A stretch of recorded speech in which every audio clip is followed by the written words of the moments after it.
I thought I knew what love was until the night she said, "He still gets me." Those words hit like a punch I didn't see coming, and I swear for a moment the room felt like it was closing in. My name's Ethan, and this is the story of how my world unraveled. One quiet moment at a time. We'd been married for 6 years. Sarah and I met at a coffee shop during a rainstorm, both of us ducking in to escape the downpour. She was laughing at her soaked shoes, and I offered her my jacket. That spark, her smile, the way she tucked her hair behind her ear, felt like a promise. We built a life together. A small house with creaky floors, Sunday mornings with pancakes, and dreams of a family someday. I thought we were solid, you know? The kind of couple who'd make it through anything. But looking back, I missed the cracks forming, the little signs I didn't want to see. Started with her phone. She'd always been private, but lately she'd tilt the screen away when I walked by, her fingers quick to lock it. I told myself it was nothing, just work emails maybe. But then there were the late nights. She'd say she was catching up with friends, but her stories didn't add up. One night, she came home smelling faintly of cologne, not mine. I asked casual as I could, "Who were you with?" She smiled too quick and said, "Just the girls."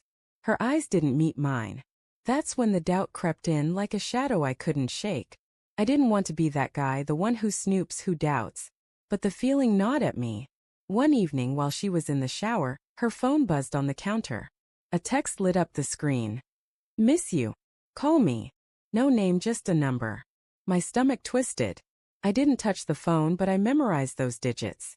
Later, when she was asleep, I checked her call history. That number showed up too many times, late-night calls, quick texts. I didn't confront her, not yet. I wanted to believe there was an explanation. Things got colder between us. She'd snap over small things like leaving dishes in the sink, and I'd catch her staring out the window, lost in thought. I tried to talk to her, really talk. One night, over dinner, I reached for her hand and said, "Sarah, are we okay?" She pulled back just a little and said, "Of course, Ethan. I'm just stressed." But her voice was tight, like she was holding something back. I let it go, but the silence between us grew louder every day. Then came the night that broke me. We were on the couch, half watching some show, when her phone pinged. She grabbed it too fast, her fingers fumbling. I couldn't help it. I asked, "Who's that?" She hesitated, then said, "Nobody." But I saw the name flash before she hit it. Mark. Her ex. The guy she dated before me, the one she'd called intense but never talked about much. My heart started pounding. "Sarah," I said, keeping my voice steady, "are you talking to Mark again?"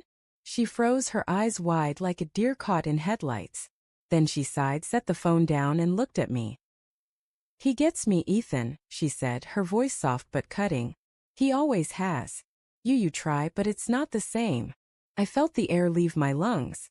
I wanted to yell, to demand answers, but all I could say was, "What does that mean?" She shook her head, tears in her eyes. "I don't know. I needed to talk to someone who understands." I stared at her, this woman I loved, and realized I didn't know her anymore.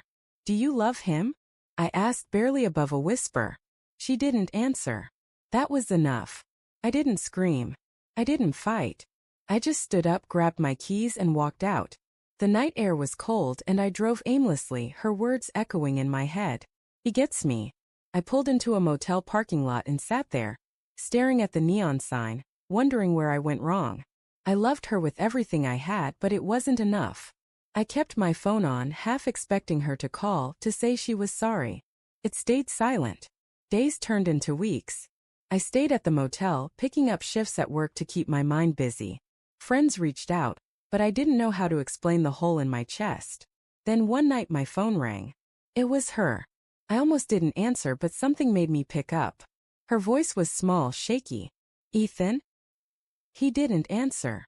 I frowned, confused. "What?" She took a breath. "Mark." I called him and he didn't pick up. I needed him and he wasn't there. I waited, letting her words hang. She kept going, her voice breaking. "I messed up, Ethan. I thought he was what I wanted, but it's you.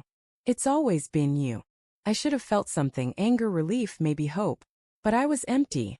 "Sarah," I said, calm as I could, "you chose him long before tonight." She started crying, begging me to come home, but I couldn't. Not after that. I told her I needed time, hung up and turned off my phone. For the first time, I felt the weight of my own worth. I wasn't second place. I wasn't the backup plan. I moved out, found a small apartment and started rebuilding. It wasn't revenge, not really, just me choosing myself. Sarah sent texts, left voicemails, but I didn't answer. I heard through a friend she tried to reconnect with Mark, but he'd moved on. Part of me felt a quiet satisfaction, not because she was hurting, but because I wasn't anymore. I was free. Looking back, I don't hate her. Love doesn't vanish overnight. It just changes. I wish her well, but I'm done carrying the weight of her choices. Sometimes I drive by our old house, the one with the creaky floors, and I remember the good days. But I keep driving. Life's too short to stay stuck. If you've listened all the way till now, thank you. It means a lot to share this with you. Your time, your heart. It keeps stories like mine alive.